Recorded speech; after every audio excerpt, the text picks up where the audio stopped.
Well, Trump has been elected president, which is a great thing for the gun owners of the United States and for people other than even gun owners, people that you believe in a nice economy, a strong country.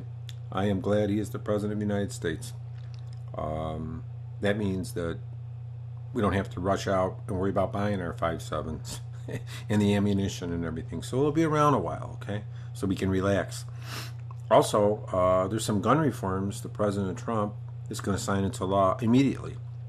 I think within like 30 to 60 days after he is uh, becomes president.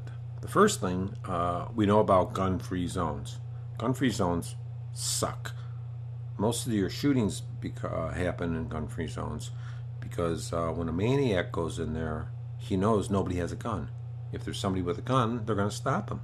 Well, at least have a security guard with a gun or somebody, but they don't have that. It's craziness. So President Trump's going to have the authority to pass an executive order allowing the United States to carry firearms on duty. Domestic military bases and facilities have been the sites of a lot of terror attacks. We know that, right? Trump also can reverse with the stroke of a pen. He'll also have the authority to end firearm bans on federal property.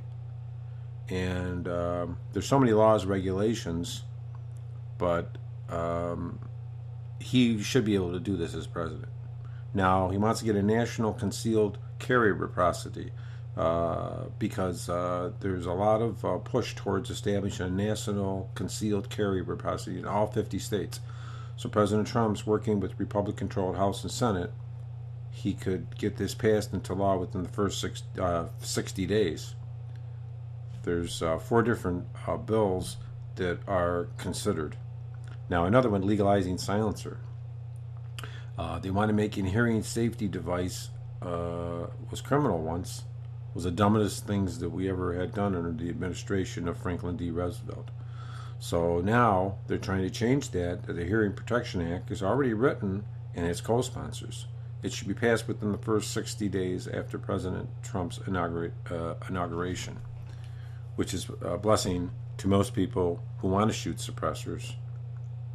The next background check reform. Gun control advocates, of course, you want a universal background check. Well, that's not going to happen.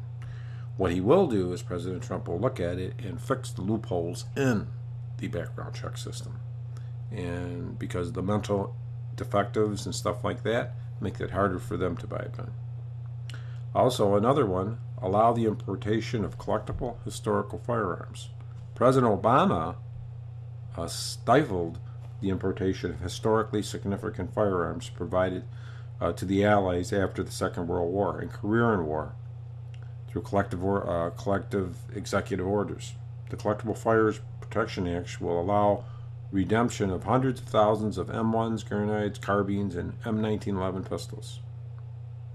Now, most of these laws should be passed within the first 90 to 180 days of the Republican administration, the Trump administration. But the main gun reforms we're really interested in is the ending gun-free zones, and this one in particular is on military bases, but eventually we'll get rid of all of them. National concealed carry reciprocity, legalizing silencers, the next background check reform, and allow importation of collectible historical firearms. If you agree with me, please comment, please subscribe.